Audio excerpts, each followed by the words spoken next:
Hello and welcome. This is the panel discussion for the Lormerar Kings Plate, and it's most important as there's 9 races on the card, and this is the 164th running of the Grade 1 Lormerar Kings Plate. There's a whole bunch of activities on course as per usual. Everyone will be in a sea of blue and white, and it's really quite a sight to behold. Not only do you have beautiful thoroughbred racing and really brilliant athletes, but also a crowd that comes just to enjoy a good vibe and good wine and food. So wonderful day out. The gates open at 11. The best dressed and best hat competition, the judging opens at 12 and closes at 4.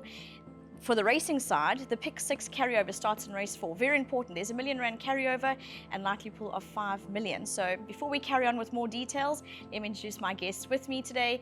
Justin Snaith, thank you very much for joining us. Great, thank you, Vicky. Great to be here. And also Justin Vermaak, thank you very much. Thanks a lot. Very cool, and looking forward to another fantastic Lormerar Kings Plate. What is the race that you're looking forward to? It has to be the main event because we have the very fascinating dynamic of the younger 3-year-old taking on the very good older horse in Snow Pilot, who's probably one of the best weight for age milers we've seen in the last decade, in my opinion. And it's something that we don't see often enough, in my opinion, the 3-year-olds taking on the older horses at this time of year.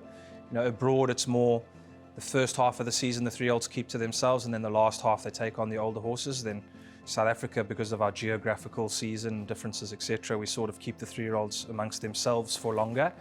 And when we do have these type of horses, as we were chatting before the show, when we had Gimme the Green Lights and Variety Clubs and Oh Susanna, etc., jumping in against the older horses in January in the peak of the Cape summer season, it always adds an extra bit of spice to the races. Talking about a bit of spice, Justin Snaith, what does it take? What type of 3-year-old can win the Lormerar Kings Plate? Look, it can vary. To be honest, I did it with Jet Dark, but he was so unlucky in the Guineas that I knew he would make a huge improvement, and there was just so much horse to come. I always like to think that they've raced a little bit sparingly in the Cape summer. They can race a little bit in the Natal season, but you've got to come through at the right time. You don't want to be hitting these older horses when you've sort of had a couple hard races. You really want to sneak into the race with a young horse that's fresh, very sound, because as in any like human, when you're younger you sound it. As you get older, you pick up all the injuries that that happen. So I do think that is a big play on timing it right with a young horse. And then obviously you need a very, very good individual. Like when Jet Dark won the Lormerar Queen's Plate at the time, it was a bit of a shock. But at the end of his career, when he went on to win all the Group 1s, you would look back and say, oh, well, no wonder he won as a 3-year-old, because you get the weight for age allowance. I do think that this year, there's obviously a horse like Snow Pilot and a couple of the other older horses that certainly aren't going to make it as easy as it was in those races.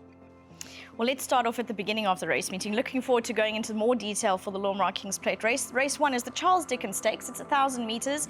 And thankfully, we've had some juvenile racing. Now we've also got some really strong Cape Racing sales graduates, Justin, of which you've got Claire de Lune, and also the other runner of yours is Black Cheetah. How have they been going into the race? Yeah, look, I think there's quite a bit of pressure here. Everyone's expecting us to win it in many ways, because we've been quite vocal about our 2-year-olds, but take nothing away from all the horses in the race. I think you could run a good race here and run last.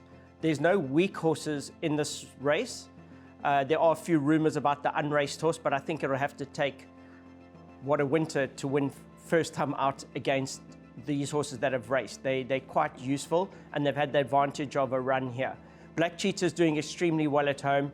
His gallop into this race was with a 97, 95, and he matched that, which is quite impressive for a young horse. Claire de Lune galloped with Pakaya over 900 here. He needed a bit of a freshen up, and she galloped with him and had the measure of him over a little sprint. So they're quite useful youngsters.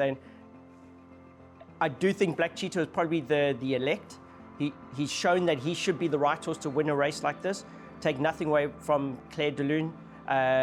With such a good rider on, anything's possible there. But I think the danger could be somebody like Paul Reeves' horse was quite impressive on debut. But I do think Claire de Lune is also one you need to watch out for.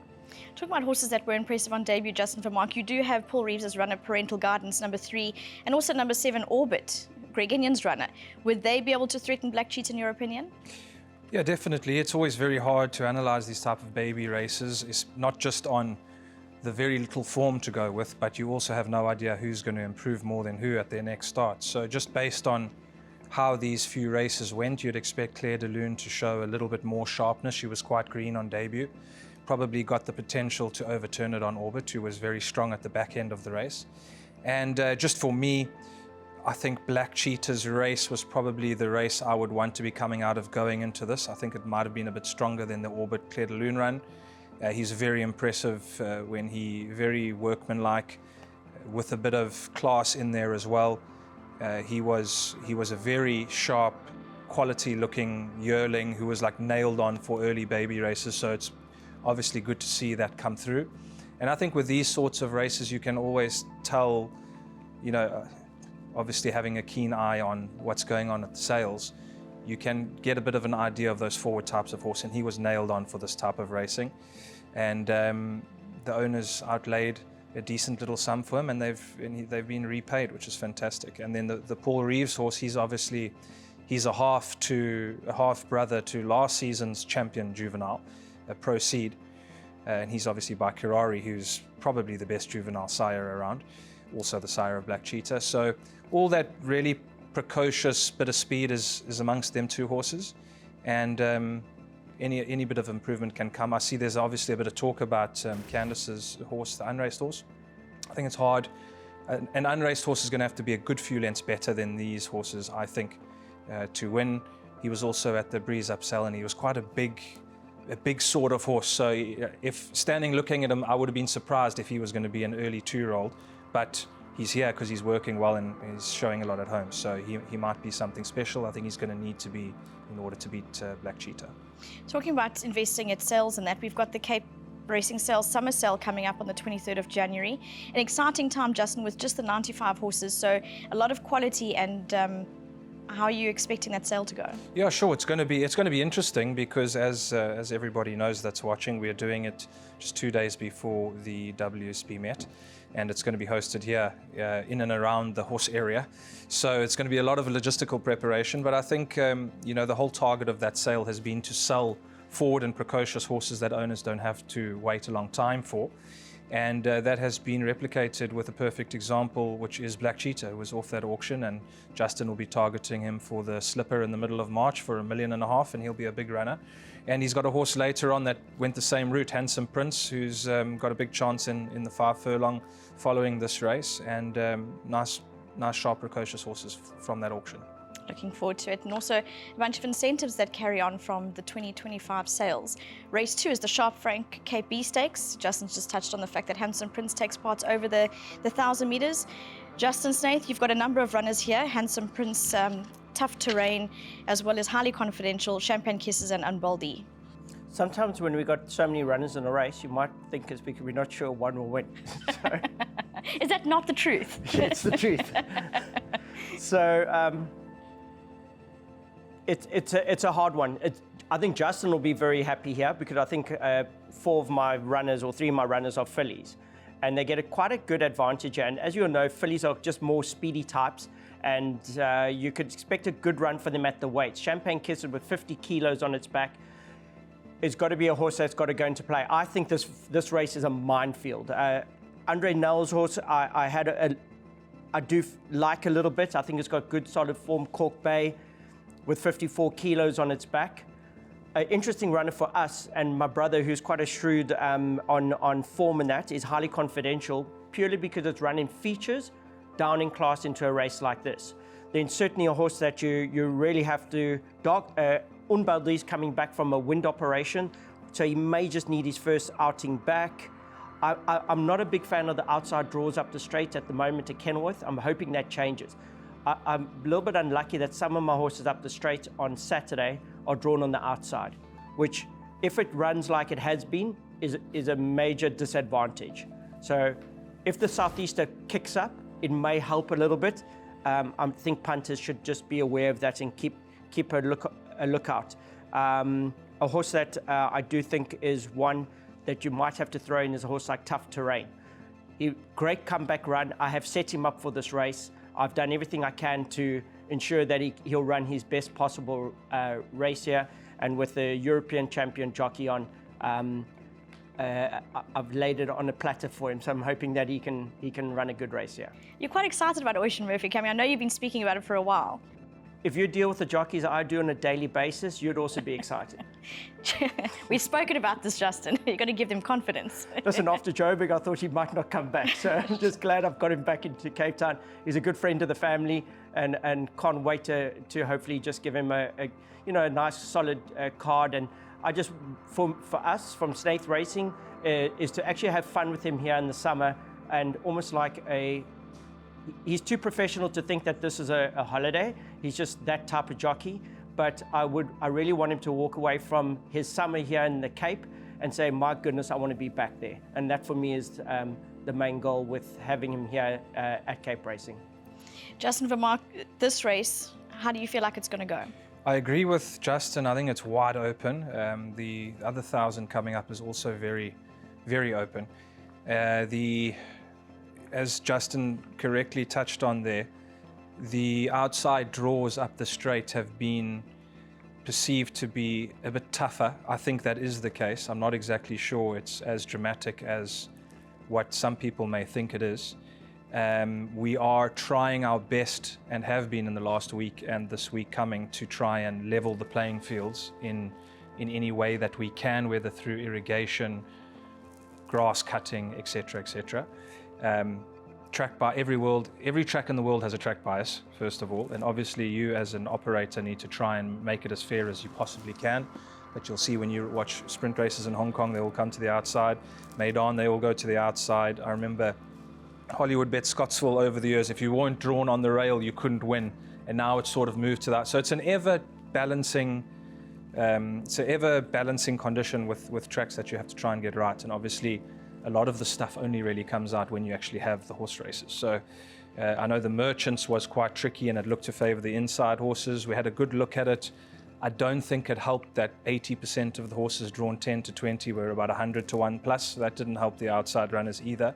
So very tricky thing. And then, as Justin mentioned, you then also have the wind, which plays a massive part. So it's very tricky, but no doubt at the minute, you want to be drawn closer to the inside, and if you're an outside horse, you sort of want to be tracking over so you can finish the race near the inside.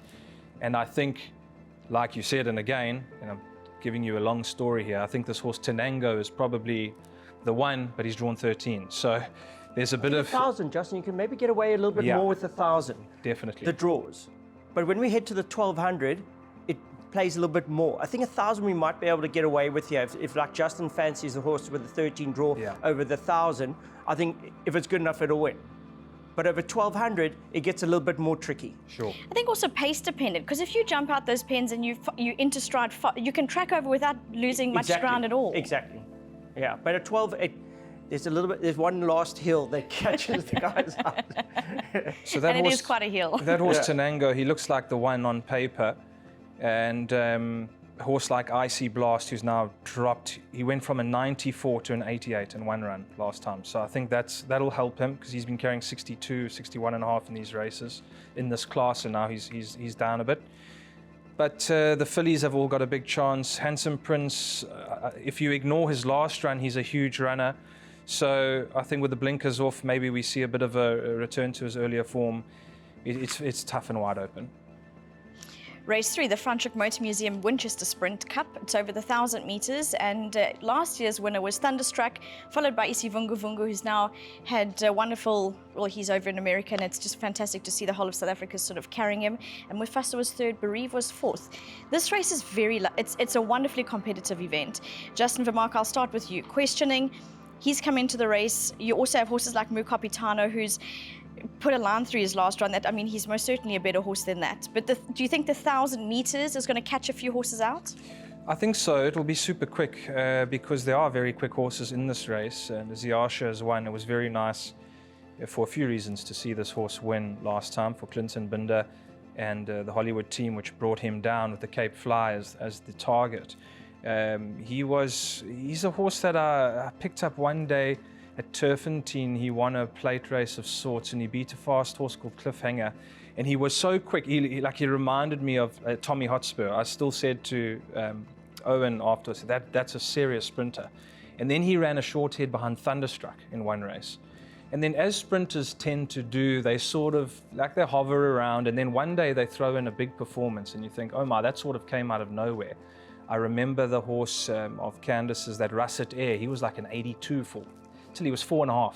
Then he ran second at 100-1 in the Cape Fly, or he won it, I can't remember, it's getting old now, my memory's not what it was. And he became a true Group 1 horse, long after that. So Justin had that horse Casimir, who was also, he was like hovering about, looked like a 100 type horse for a while, then all of a sudden he became a Group 1 horse after Capel Right. So the sprinters are peculiar horses. And that Ziasha, what you could see from him was that he was very fast. The Turfentine 1000 is, if you fast in a Turfentine 1000 and you've got other horses off the bit in the first part of the race, you've got to possess a lot of speed. So it was good to see him win. It's obviously now he's been down here a while. He's had 2 or 3 starts. Hopefully he's more on the up. Some horses when they relocate they arrive fine, and then when they start to acclimatize they can go a little bit backwards. But I'm hoping he's going to run a big race. He's obviously got the pudding. Questioning, best weighted horse in the race. 1000 is probably not his. Definitely not his premium trip. He's more of a 1400 meter horse who can run well over 1200 because he's got the ability. And Lion Rampart got to be a big runner as well. So it is tricky, it's hard. Even Candy Town well in with the fillies allowance. Very, very tough race. But in these sort of events, despite weights, etc., I like to go with the class horses because they're usually there or thereabouts, as we just saw in the Merchants. So I think between Ziasha and Questioning, they've got to be the ones here. And then, Justin will touch on his runners. That horse who looks like he's very well weighted, Roman Agent, and I think he's a 1,000 meter horse in my opinion. 50 kilos, it's got to bring him into the mix as well. Talking about Ziasha, he galloped on the breakfast morning leading into this race meeting, and he looked spectacular. He's standing more proud, and he actually looks better for his racing in the Cape. Physically, he looks like he's gained confidence, which is always wonderful to see, as Justin Snaith touched on, horses peaking at the right time. So Justin Snaith, Roman Agent, he was the 2024 Trippy Stakes winner. You've also got Gimme Lightning, who ran quite a good race last time and almost sort of caught the eye. Yeah, we actually thought he had run into the money, and he ran 5th. So I think it's the money, but not the money you want to be earning. Minor money. Minor money. And I think the 5 furlong might be a little bit on the short side. I think this is a mind-blowing race, to be honest. For 2,000 meter races, where normally in the country you can't fill a field, these 2,000 meter races are incredible. An interesting horse here at the weights, I would say, is probably a horse like Cowboy. He's better off at the weights in this run than previously with Lion Rampart, which will be very interesting. Lion Rampart last time had the run of the race. Richard rode an absolute perler, got going at the 600, caught everyone on, but the horse ran accordingly, ran such a good race and didn't look like he was really stopping at the line. But I think against these older horses and the horses that you're talking of, Clinton Binders, they're very hard-knocking, tough horses, and they'll put him under pressure a little bit quicker than these other 3-year-olds did to him. It's a little bit different. I don't like that some horses are carrying 62 and some are carrying 50, even over 1,000. It does count a little bit. And yes, I do think maybe the older horses will have the run of the race here, but I do give a little bit of a sneaker to Cowboy. Roman Agent, he's just not consistently running good races for me. He turns it up a little bit too easy sometimes in a race. I really thought he would go on to be a very good horse, but maybe he's in that lull that Justin's talking about, where he's just not, he's rated in the 100, I think, and he's not quite there mentally. And I'm hoping like a race like this with 50 kilos, I'm flying in a jock from Johannesburg that can ride at that weight, will give him a chance that we can maybe build on. But certainly, very, very competitive race, and you've got to look deeply into this. It's going to be a tough start for punters. We're talking about a start for punters in race 4, the Cartier Sceptre Stakes. It's a Grade 2 event. It is the first leg of the Pick 6. And just to note that carryover, an interesting Candice Bass-Robinson has a brilliant record for this. I know every year she just says, I keep on collecting more Cartier in the Sceptre Stakes. I don't think she's too upset about that. But I really like Asia Pambila. Very impressive filly. She ran second with 63.5 kilos, Justin Vermaak. Who's your fancy in this race and why? I think this 4-horse that you've called out here, Asia Pambila, on absolute paper, it looks a racing certainty. She ran second in this last year to October Morn. There's no October Morn in this field, nothing that's put their hand up in that fashion yet anyway. I think the biggest dangers to Gareth van Zyl's horse, with Richard up from draw 4, we're talking about up the straight, and that being a handiest draw. I think Symphony in White, this is her trip, and I think Gimmy's Countess, this is her trip. She might be a 1,400 meter filly, but neither of those fillies are at their best over a mile. So those are the two dangers. The younger horses, they're both better than their merit ratings, especially Symphony in White. I don't think she'll be higher than 107 once this summer season is done, and she's running more weight for age races. And I think that the rest are either well up in class or not quite good enough. A horse like Justin's filly, Summer Lily, I think can throw her hat into the mix. She's been a length behind Asia Pambila and Gimmy's Countess. She's been right there, not much between them. But the Sceptre Stakes is a conditions race, and you've got to fancy the higher rated horses to turn up and do it again. And this Asia Pambila is in fantastic form. First run here, massive second with that big weight on, giving 10 kilos to Miss Marguerite. And then she won well last time, very well, in 1,000. She's in the 6 here, and she's proven that she can go at least 1,400. So she looks like you could bank her, I even think, in the start of the Big Six. Yeah, she's that much of a good filly. I agree with you. She's very impressive. Number 8, Gimmy's Countess. I think the drop and trip is going to be her advantage in this field. It will. Both her and Symphony in White, I think, are on the same boat. They are 1,200 meter, max 1,400 meter horses at this stage of their lives. So dropping back is going to be in their benefit.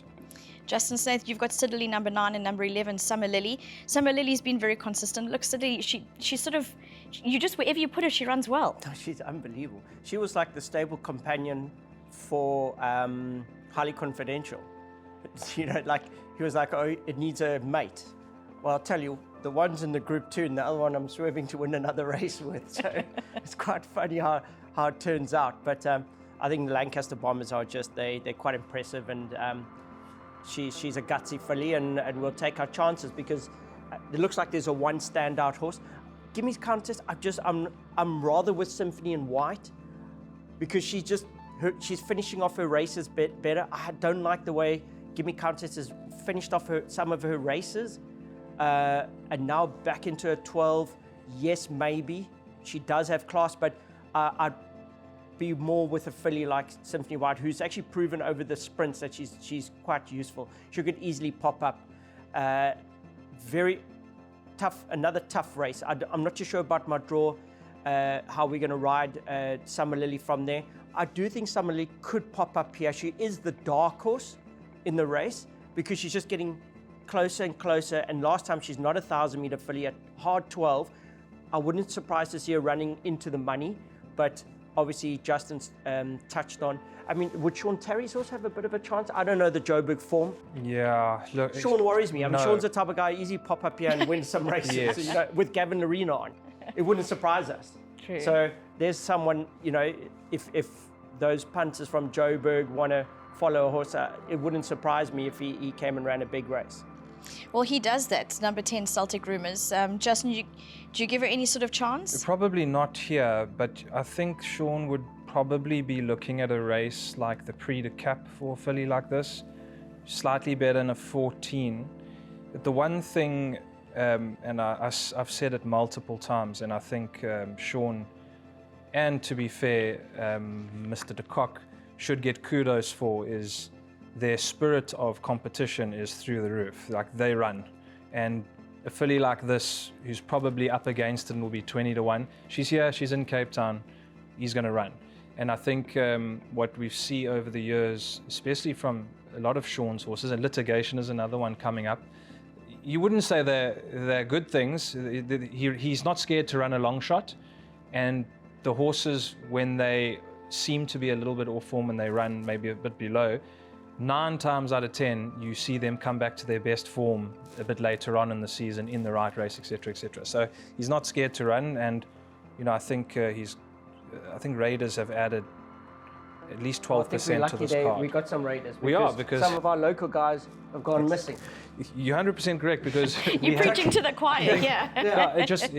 You cannot have a national season, which we are, and only have regional competition. So I think 12 of the runners of the 120 on the day are Raiders, of which Sean's are 8. So they're adding 10% to the card. And Sean could very easily be sitting in Johannesburg with Celtic Rumours and running in a Pinnacle Stakes, or whatever the case is, and beating 5 horses home. But he's come here up against it with a long shot to take his chances.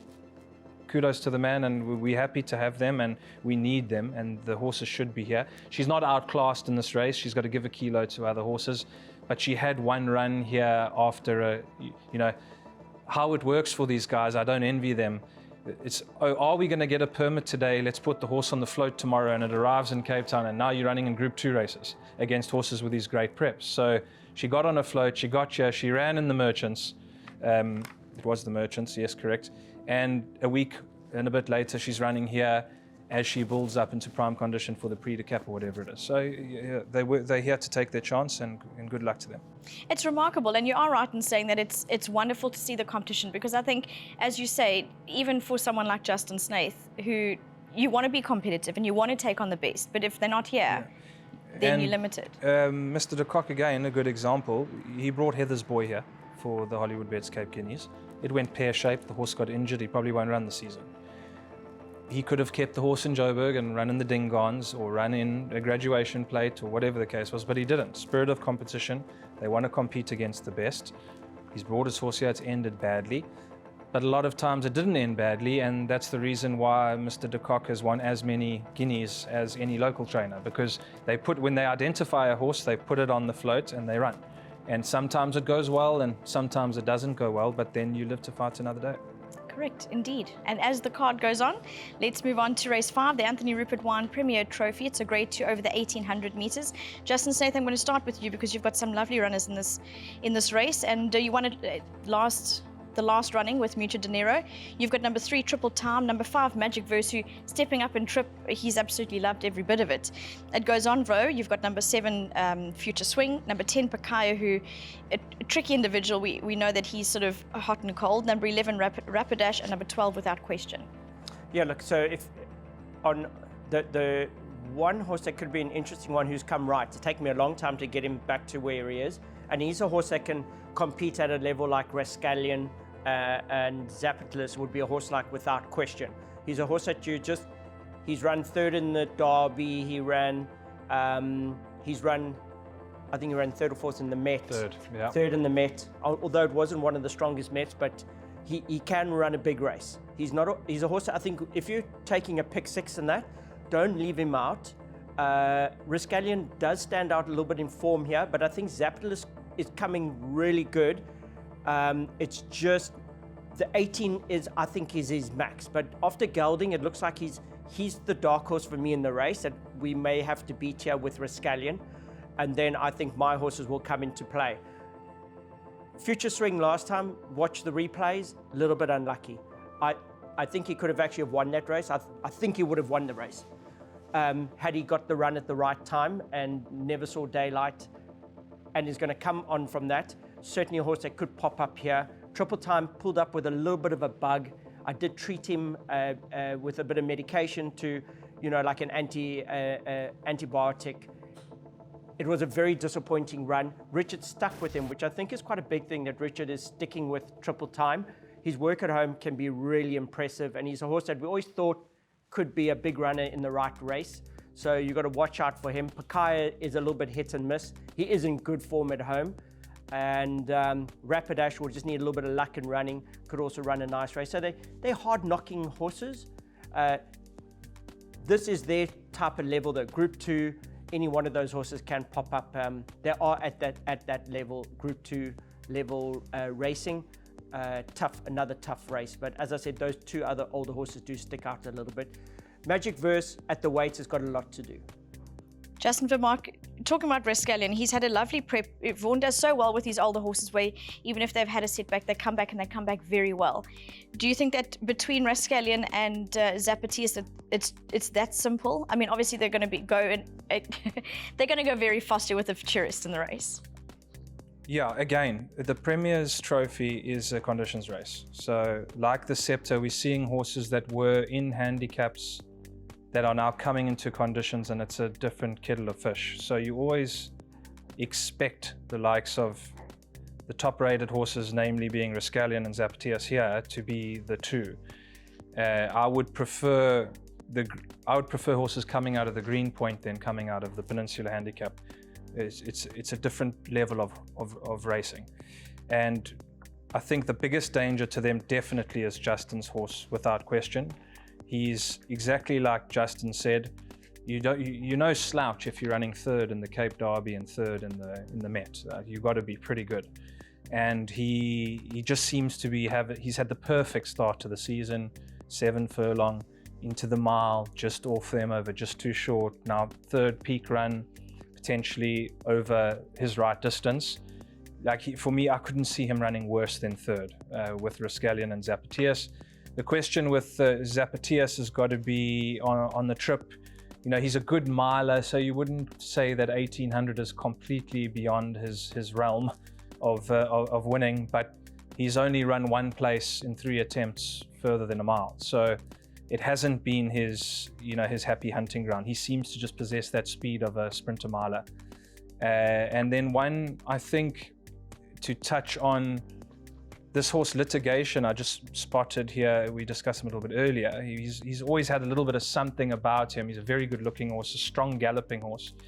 And I think 1800 meters is his prime trip. Very interestingly, coming out of that peninsula, he carried 60.5 there. And a lot of the horses that were in the mix carried 53, 54. You look at Otto Lucan, who ran second, he carried 53. Futurist carried 56, the winner. And now Litigation has 59, and all those horses are lumping 59, 60 with him. So he's 4 or 5 kilos better off with a lot of horses here. And he was only beaten a length and a length and a half behind the Futurist after having a trickiest trip running 5th. So I'd put him in the pick 6, and he might pop up at long odds. But as I said, those weight for age horses in a race like this, Rascallion, Zapatillas, without question. The winner should, a 95% chance of the winner coming from those 3. And just make sure you keep an eye on Litigation as an outsider. Race 6 is the Cartier Paddock Stakes, the weight for age grade 1 over the 1800 meters. And I've got a lovely question for you, Justin Snaith. Is Double Grand Slam going to see it out the trip? If she gets beat, it's not because she doesn't see out the trip, it's because I haven't got it right. So am I worried about the 1800? Not at all, not in the least. She's by Vercingetorix. I don't think we need to say who won the July over 2,200, and all the horses that are winning at the moment over ground are the Vercingetorix. So if she gets beat here, it ain't because of the distance, it's because I haven't done my job properly. So, flying at home, couldn't have, look, we've got a couple days to go, but if she keeps going in the manner that she is, whoever beats her, it's going to take a monster run, and there are fillies in this race that can do that. I just think that some of them are not just in the best part of their career at the moment. Some, a couple have had stable changes and things like that. I just don't think it helps. It puts in doubt. Take nothing away by the previous trainer or the new trainer, change of jockeys. It's just not ideal. It does put doubt. And also the new guy under pressure, because all of a sudden you've got to learn a horse. So obviously I'm talking about Red Palace, and I do think that our filly is extremely well and is going to give them a proper go. I'm quite bullish about our filly. I mean, I just love her, and I wouldn't like to be taking her on at the moment. She's got a lot of anger. I think the NHRA injected her 4 times in her last start, so she's really upset. Well, and never mind that. I remember when she got beaten, she came out and she won. And both you and Richard touched on the fact that she's so competitive within herself. She doesn't want to know about getting beat. She's got that natural fighting spirit, which you would need to win a Grade 1. Yeah, look, the last meeting for her here was not ideal. As I said, she was it was quite a long day for her here, and I'm trying to keep the fillies can train off, and I don't think we're there yet with her. She's just so well. My other filly in the race is doing really well at home, Little Susie.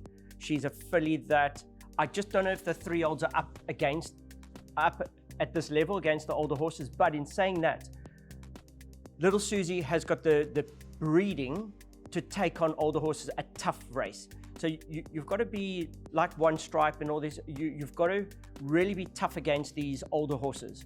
And I do think the pedigree suggests that Little Susie, the harder the races run, you could just imagine her still grinding there at the last 100 like she did in the Fillies Guineas. She's also had a good prep. She almost seems to be coming right at the right time. Yes, I don't think I've got anything left after the race with her. I think she's done. So I've got enough in the tank that she'll run her heart out here. But I think after that there's just not, as a young horse, I don't think there's anything left for her in the season, to be honest. Unless we'll see how she comes out of the race. Knockout, last time the race was a bit of a weaker type race because Red Palace was scratched out of that race. And all of a sudden we found ourselves in a 5-horse field, and the form of that race I'm not too sure about. And Saatchi, I think, pulled a shoe in the race. So we took that second and ran for the hills. But we're here and hoping for maybe a place with any one of these horses. For a broodmare, you just can't beat a race like this with, in your pedigree. Well, Justin Snaith touched on Red Palace and to win a Grade 1, it takes something. It's an exceptional thing. You need to peak at the right time. But Red Palace she must be a runner. And the other thing is, the other filly that I find interesting is Raskova. I think that she also can be a little bit aggressive in a race, but they seem to be getting to the top of her. A little bit of a draw to overcome. But Justin, would you put Red Palace and Raskova in the race? I mean, if Double Grand Slam doesn't run to her top ability for whatever reason, then yes. But I think if she stays, she'll win. I mean, she's been a standout filly of this crop from day one, in my opinion.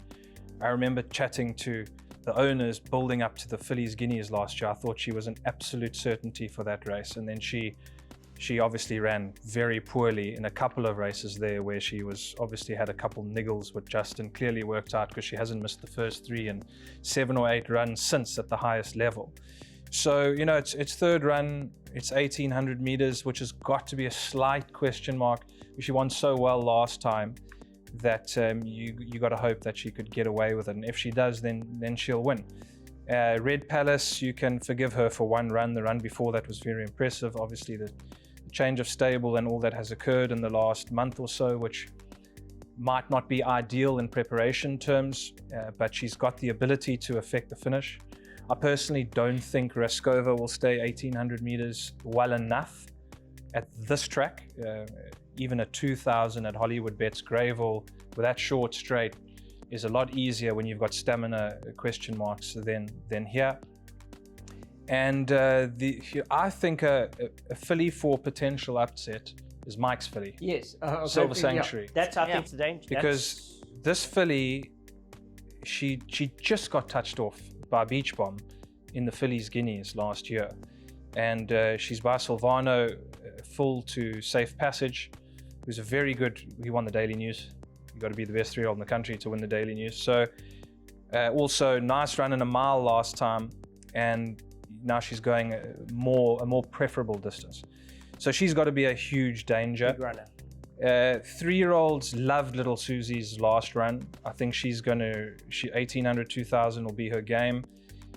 World of Alice is an interesting one. Also, you don't know if she's going to get 1,800, but when you look at the form, I'm of the opinion at the minute it changes as the months go on, but it looks like the Johannesburg 3-year-old fillies are slightly above the Cape Town ones. To be frank, the second string Johannesburg filly came and won the Fillies Guineas, which pretty well sums it up. And World of Alice has not been too far behind Fatal Flaw and Quid Pro Quo. So got to respect the raid there, but I think to try and cut the long-winded answer short, it's got to be double Grand Slam from the likes of Red Palace and Silver Sanctuary, and then hopefully one of these 3-year-olds, as they are ever improving. I mean, little Susie's only had 5 runs. You've got to be hoping that they can threaten the finish as well. Indeed. Going to be a lovely contest, which leads into the 164th running of the Lormara Kings Plate, the Weight for Age Mile. It's the Grade 1 event. It's race 7. Last year we saw Charles Dickens romping home to victory, and it was the whole race course just came alive. It was wonderful to witness. In second spot was See It Again, third spot was Royal Aussie, and fourth was Al Mutana. Just so that's how they finished in the last running. And where are they going to finish this year? Interesting now. Snow Pilot, who Justin Snaith, I've thoroughly enjoyed you watching this horse because he's just physically so impressive. Pace-wise, do you think that's where the trick is with this race and with him in particular? Well, look, it seems like he's only got one type of way of racing, but he is very impressive at the moment. I mean, he won the Guineas as a 3-year-old, and I thought he was very unlucky in the Natal Guineas. He hung. If he hadn't hung, he was home Jerome. Remember, he hung right across the track, and that's he had where, a strange KZN season from the. I know we couldn't hold one side of him at Summerfeld. Every time I never forget. I'm trying to canter him on a slow day, and the Appies are there on a Wednesday, all going down the track, and there's your Group 1 superstar, and you've got 10 Appies coming past, and off he goes. So it's an art of training there, I can assure you. And this horse was it was near impossible and eventually his head just went. And I tried to salvage it into a 1200 because we just weren't getting him to settle. Try to salvage it in the 1200, and he actually ran disappointing there as well. So he just trained off on me, to be honest. He's a very, very impressive miler. And if there was a 7 furlong in South Africa, I'd hate to see how far he'd win it. Flying at home. I've tried to train him as best as I possibly can in the manner in which he races. So coming into the race hot, ready, and obviously give a lot of respect to One Stripe. He is a very impressive young horse, and I'm sure he's going to run a creditable race here. Royal Aussie is a horse that I get the feeling everyone thinks is just not at that level, but the horse has never done anything wrong. I mean, last time he went down a short head, but he was getting closer. He's come on from every run, and I do think that he's a horse that he's going to run that solid race. He's going to be thereabouts, and he could run a big race here. Great Plains. I liked Great Plains for this race from the beginning because he's a hard-knocking 2-year-old. Come into the season, his comeback run he won. His next run he ran 3rd in the Guineas, 2nd run after a rest, and now 3rd run here. And he's tough as nails. He's a Danon. Nothing phases him in that he acts all crazy, and he still comes and he'll eat that night and be an idiot on Monday. He's that type of horse. So running against the older horse, he's too doff to know that he's actually up against older horse. He doesn't care. So I like that sort of attitude in the 3-year-old because I can't hurt him. He hurts himself every day. So what have we got to lose? And he's not far off One Stripe, and you get the feeling that he's getting closer and closer every time they run. I do think that it's going to be an incredible race and a very tactical race. Yeah, tactics are going to play a huge part in this race. Justin Vermaak, One Stripe, has he been that impressive for you that you think that he's going to come to this race and it's going to be an easy task or a capable task? In any year where he wasn't meeting Snow Pilot, you would say this is the year for another 3-year-old to win. Of course, if there was a Charles Dickens, he would be, yes. Without a super older horse, he'd be odds on, rightfully so. But he's got a super older horse here in the form of Snow Pilot, who, and again, like for me, I keep on when we're on these shows discussing about the importance of pace, which is it's the one thing that it's the hardest thing to predict going into the event. But how the race is run is going to be pivotal to whoever wins it, obviously. Snow Pilot's drawn 13 with Richard on. He is going to be nowhere but on the lead. Like it's an absolute certainty. Unless something goes a ridiculous pace, then he'll take a sit and have a bit of cover, which might be even better for the horse. You know, depending on the conditions out there and how fast they're actually going, he might be better with the lead.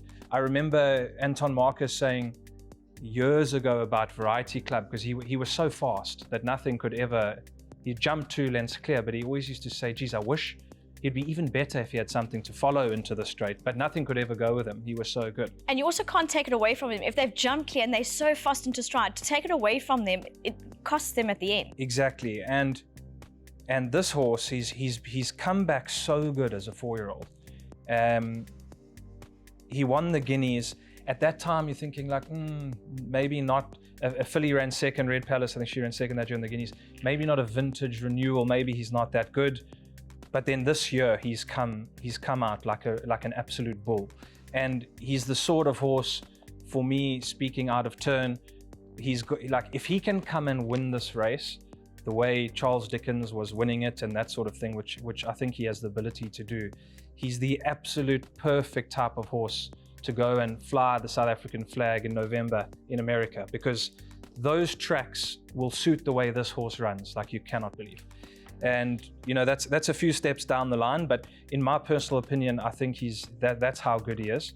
He's better than 125. I think he's 130 plus, and I'm hoping that he can get there at some stage by winning a few big races like this one, and adding to his already impressive resume, which will serve him well with that outstanding pedigree at stud. And yeah, I'm sure, you know, we all know Justin's already turned 50, but I'm sure it gives him some pleasure and highlights his age when he's training. You know, he trained the champion fillies, and then he trains their champion siblings, and he's probably going to train some Snow Pilot babies too when he's 60. So that will be rather interesting. But I would not be here. But One Stripe, I mean, the cool thing about One Stripe is obviously he's a standout sophomore. 8 on 18's not far behind him on what we've seen. He's a bit different. He's going to be better over 2000, I think, where One Stripe looks like a real severe miler. And obviously, when, again, without being too sadistic about it, I like to, in defeat to Snow Pilot, to me, was his best run, because he's given the horse a kilo, which is criminal at that time of year for a younger horse. And he was a length behind him, probably should have been allowed to use himself a little bit more and not have Snow Pilot build up such an advantage, but it was first run of the season. And now he's getting 5 kilos, so he's 6 kilos off for that length, better off for that length. And it's going to be a fantastic race. So I do think he's a little bit unlucky he's bumped a real super looking older horse. But for me, it's got to be between the two of them. If we're looking outside of them, See It Again is obviously a very good horse. He's a 2,000 meter horse at best. Unfortunately for him, the big 2,000 meter races he's been running, and he's giving lumps of weight away, which hasn't helped him. But don't forget, he looked like he was dropped in the green point over a mile last year when he won, and then ran second to Charles Dickens. So his mile form's not awful. And you got to also respect a horse like Give Me a Prince. I'd love to talk to Dean about this horse, and I will catch him one of these days, because he's such an interesting horse. This, for me, he wins the Cape Fly, 1,000 meters. He wins the Scottsville race, 1,200. Like, he's the best sprinter in the country. He wins 2 Group 1s as a sprint, and then he stopped sprinting, because Dean is obviously convinced he goes a mile. And based on his last run, he's probably right, because he ran an absolute cracker behind Rascallion. It's quite interesting to me how a horse who would have the big weight for age sprints almost at his mercy doesn't sprint anymore. He's going 14 and a mile, because Dean is convinced on what he's seen and his experience and expertise that the horse gets a mile. And here he is on the biggest stage in the biggest mile. So he's got to be an interesting runner, and he's got a massive merit rating to go with it, 130. So interesting, fantastic race. I think the pace will be true, because you've got an on-speed horse like Snow Pilot, who's got a horse who likes to run handy, Oriental Charm. And One Stripe is not going to be sitting worse than third in running, in my opinion, because he's not going to let Snow Pilot get handed the race on a plate, or we won't at least want him to be too far clear. And this horse Montien is also on speed as well, so I think they'll be going pretty hard, and which means only one thing: the best horse will win. Correct. They are going to get on with it. Do you think that sometimes, just going back to your discussion about Give Me a Prince, do you think it's the allure of the classic trips that everyone always wants to win? I mean, it could be. You always look at the trainer in that sort of instance, and Dean he loves a classic race and he loves a mile, and he would always be wanting, if a horse can get a mile, he'll want it to go a mile. And he's done it all over the trips as it is. It is quite interesting to see that a horse who's won the Cape Fly, which is 1,000, you're the fastest horses in the land to win that. And then you beat Thunderstruck. Beat Rio Kawari. You beat Rio Karari in that, and you beat We're Jamming. And so he's won the Merchants, he's won the Cape Fly, he's won the Golden Horse Sprint. Multiple Group 1s and Group 2s as a sprinter. And then, like I said, he stopped sprinting. Dean said clearly, this horse looks like a miler. And to be fair, his running style over sprints, he's coming at them late. Maybe he is a miler, and he'll show it on Saturday. But it is quite interesting to see the route the horse has gone, especially now, maybe not so much now, but in the last 12 to 16 months, that top sprint division has been completely bereft of good sprinters. So it's interesting. It also almost opened the door for him, but the bait wasn't taken. I'm sure you'll enjoy that conversation, Justin. I'll be told off, I'm sure, but let's see how he goes. If he wins, then we'll know the answer. Race 8 is the glorious Goodwood Chairman's Cup, the Grade 3 over the 2,500 meters. Last year's winner, or the last running, was Future Swing, Triple Time, and then Nebraska and Aragosta. So Justin Snaith, you often do very well in these races, as your form shows. You've got a number of runners: Mucho Dinero, Navy Strength, Prevalence, and then you also have Damio, who for me is very interesting because he just stays so well, and he seems easygoing. Yeah, very much so. He's come a long way. We've actually missed a whole lot of races, so we've ducked and dived the handicapper as best we can. So he comes back in here with 50, and chatting to like Richard Faree and that, and Richard says we can't beat that horse with 50. So that's where his mind's thinking, and I do think that my danger could come from, I think it's Holding Thumbs. Glenn Cotson's with runner. Glenn Cotson, 52. Won a very nice race last time. I think he's also a little bit slung in. The handicap hasn't caught up to him yet. He's a nice horse. So I think is one of the dangers. I'm not with my brother about Prevalence. Prevalence, we're just trying with 50 kilos. I'm not too sure he'll get the distance. Mucho's on the right path. All of a sudden, this horse has come right. He's back. Aldo got off him last time and says, my goodness, I want to ride this next time. So I said, well, why not? I've got no allegiance to any jockeys. And we thought, well, let's let him ride it again. And could be the dark horse of the race. At the weights, he's got his work cut up with some of these light weights, but certainly a horse that, he won the premiers the year before. He's had an awful time with soundness, but might just have come right at the right time. And you said he also enjoys the Cape quite a lot. He does. I mean, I had a lot of these horses in, and Natalsia was a disaster for me. Soundness and issues at the training facilities and stuff like that. And I'm only getting them all back now, without question. Triple Time. They're all on the Grey King. These are all horses that I've had headaches with in the winter, and they all seem to be coming right at the right time. Justin Vermaak, probably a horse that's not in the best current form, but is capable on his day, is number 3, Future Pearl. And then, as we've touched on earlier, the filly in the race is number 6, Love is a Rose, who's very well weighted, and she's... Oh, if that wins, I'm never going to hear it again from Vermaak. Or Etienne, for that matter. And you know what? It's actually a big runner. 53 on his back, win. but Justin will be beleating... I think it'll win. She's slung in here. I like... proving Etienne Braun wrong. That is worth its weight in gold, and not hard. Yeah. He's constantly moaning that there's no fillies races for her to run in, and then I constantly point out that every time she runs against fillies, she runs unplaced, and every time she wins, it's against colts, and he hasn't seemed to have picked that up. But again, it's a bit of a catch-22, this one, and a few people are not very happy with how it works. And as a purist, I tend to agree with them. But You get these horses in these staying races where the spread is so big. The good horses carry 60, and in some races there's like 61.5, 62, and you get horses with 50. And it just seems like it makes it very hard for the better horses. The problem is, if you don't have the 50-kilo horses, you don't have a race. If you look at the 6 horses of the 11 are carrying 52 and below. So we're so short of staying horses in this country at the moment, especially good staying horses, that you sort of have to have these big spreads, otherwise these races won't exist.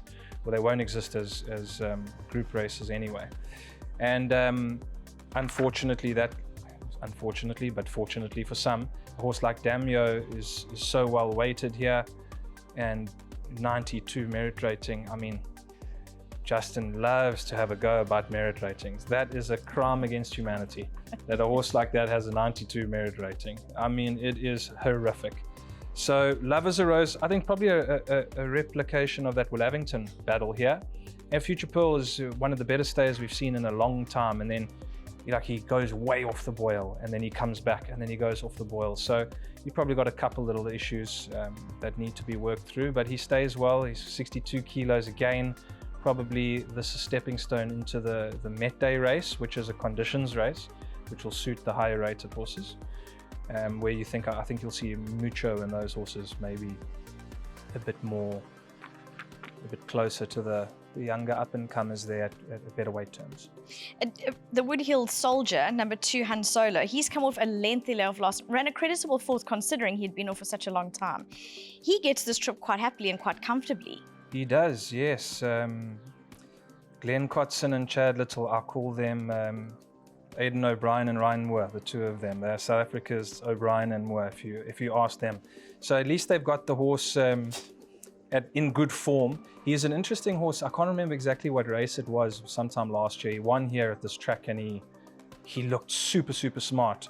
And then he sort of floundered around a little bit, and then Glenn sent him to PE, which he loves to do, to pick up a trophy in PE.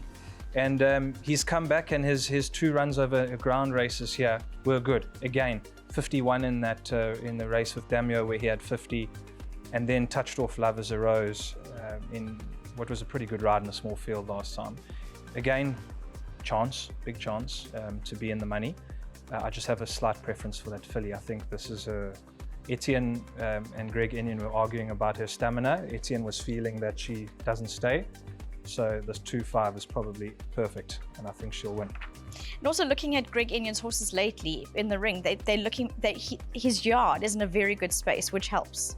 Yeah, look, Greg has been around a long time. He's a good trainer, and it's when he gets a good one like this, he takes it through the division. So it will be, with that ownership, if it wins, it will be a fun evening, I'm sure. Most certainly, and you won't hear the end of it. Race 9 is a Case of You middle stakes. It's over the 1400 meters, and Justin Smith, a lovely collection of horses you have here. You've got Sail the Seas, number 4, Tutafe, who loves absolutely effective over the trip, number 6, Let It Be Said, and Please Be True. So just obviously a competitive way to round off what is hopefully going to be a good day for you. Yeah, look, let's hope so. We've been in good form so far, and I've really, I do really want to win the Lamora Kings Plate. I'm not going to lie. If you said to me I could win 5 Group 1s this season or the Lamora Kings Plate, I'll take the Lamora Kings Plate above 5 Group 1s. This is what I love about you. You are so competitive. It makes racing really fun. Yeah, well, thank you. But we do tend to do is make it fun for those that beat us, because they find us like obnoxious and too confident and stuff like that, which is great, because when you do beat us, take it and enjoy it, because I always used to think that Mike de Kock was, the good thing about being in a Group 1 with Mike de Kock for many years is I knew that if we were going to win the race, that we were going to win at the highest level. That was a big thing for me. Mike was always the trainer, and then Sean for quite a bit of time as well. But certainly Mike, he was never going to give you a Group 1. And if you won it, you're normally running second to him. So I've always liked to think that the last few years, especially in the West or around the country, is that we set a high level. And if you're going to beat us, well done. I'll be the first to shake your hand, because I know how hard we've put into big days like this, and what it's taken those people to then beat us in a race of this magnitude. And as I said, for me, this is the race that I've wanted to win this whole season. So it will be a late night if we can possibly do it. This race for me is very interesting. There was a horse here that obviously Richard jumped off all of ours to ride, and I was hoping that the only way that we'd probably then beat it is if it drew badly. And I was very, when the draws came out and it drew 15, that certainly is not ideal for a young horse like that. He's going to have his work cut out, and I've put in some very nice horses that are coming on in the right way. Otaniqua, if I'm right in saying, he has got like a 5-length turnaround with Let It Be Said, because he ran 4th in the Guineas, and I think he got 11 pounds or something for running there. So what I'm implying here is that my dark horse of this race is Let It Be Said. If he settles, he's got 54, Craig Zaki, drawn nicely. This is the one that everyone's going to have to watch out. On the workouts this morning, very, very impressive. But then take nothing away from all the hard-knocking horses here.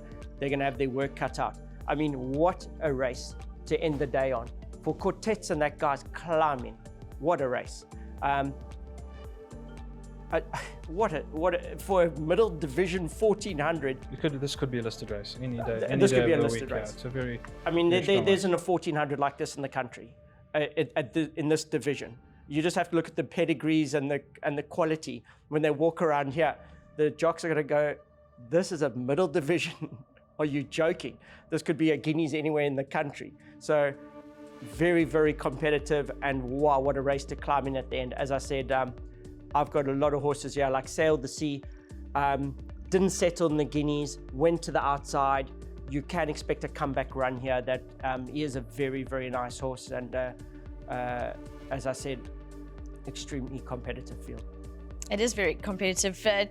Drawn wide, Justin Vermaak. Number 15, Garrix. Is he that impressive? Can he overcome the draw? Can he take on Justin Snaith's bombs together with some other horses in the field like Hat's Pride, Otaniqua?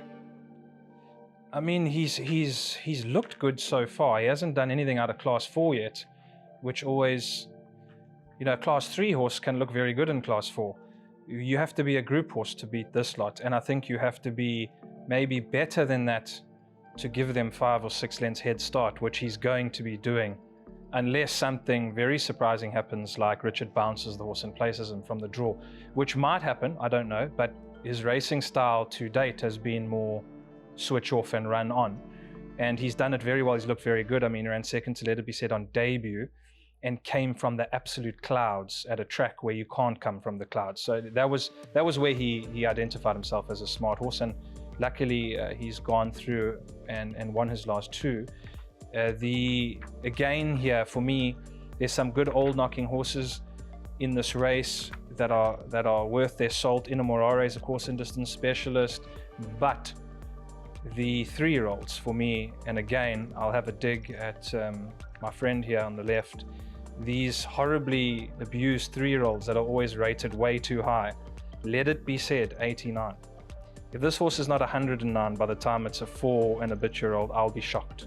Sail the Seas, very good horse, put a line through his last run, he's better than that. Who bred Let It Be Said? Jan Mantel, it must be good. And De Kock.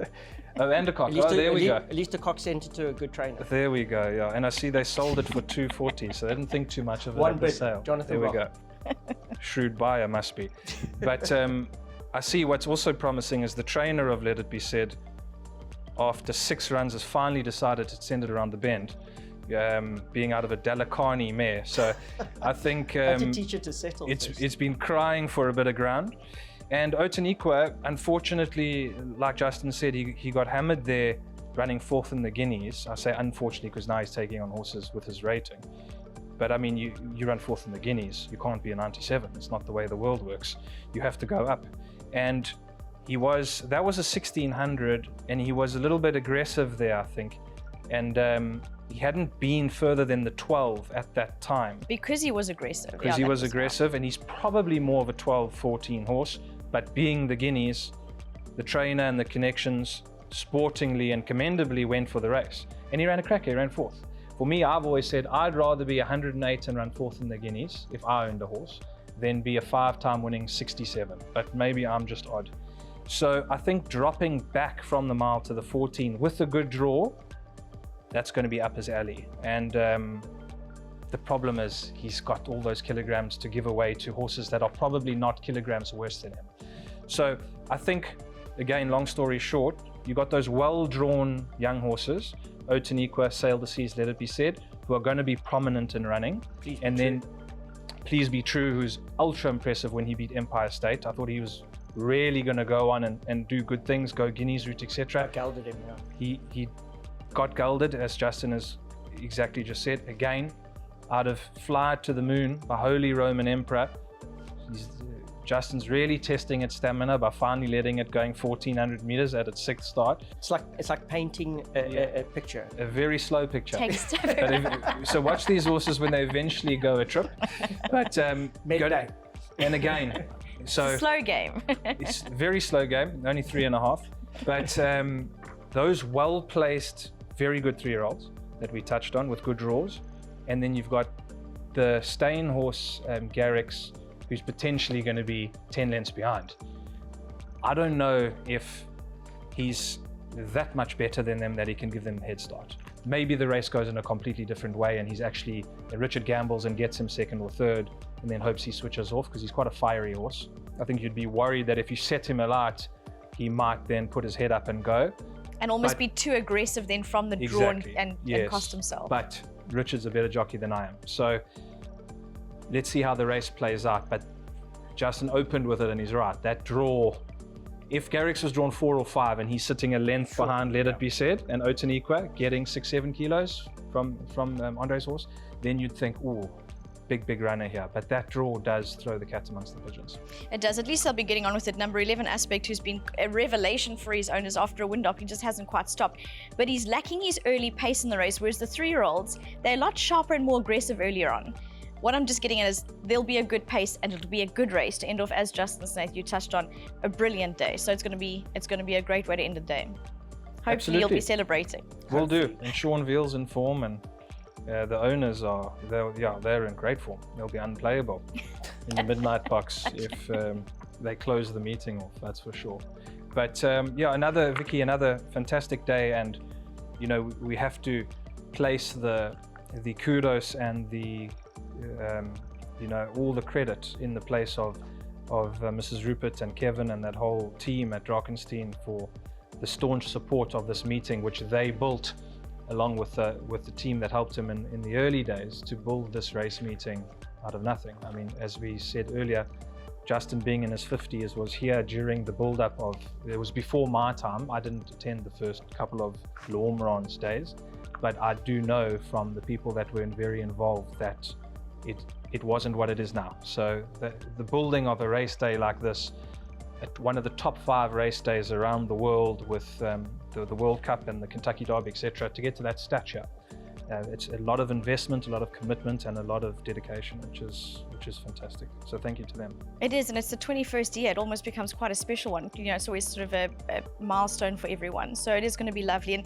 And together with that, also just thanking all the sponsors that come on board to sort of support the race day. But you are right, it's most certainly a premier race day. And as Justin said, year in and year out, you've always come in with it all. You come in firing. For us, it's a no-brainer. Actually, I am showing my age. 21 years. I remember my brother in the beginning, we were like hooligans running around this course as youngsters. And it's just incredible to where the race meetings become. As I said, for me, this is the race I want to win this season. So I'm hoping. I have a huge opportunity, and I'm hoping that we don't mess it up, to be honest, and just can't wait to get here on Saturday and have a big day's racing. Well, wishing you all the best. Go well. Much appreciated. Thank you. Justin, enjoy your day. Absolutely. And now you'll enjoy that if the Phillies Our win. job to make sure it goes off hitch-free. There you go. So let's hope. That's the goal. And thank you very much to all of you for joining us. We can't wait to see you at Hollywoodbets Kenilworth. And if not, please tune in to Gallop TV, where you can view everything and more. It's going to be a brilliant day with lovely discussions throughout the day. So thank you very much and see you there.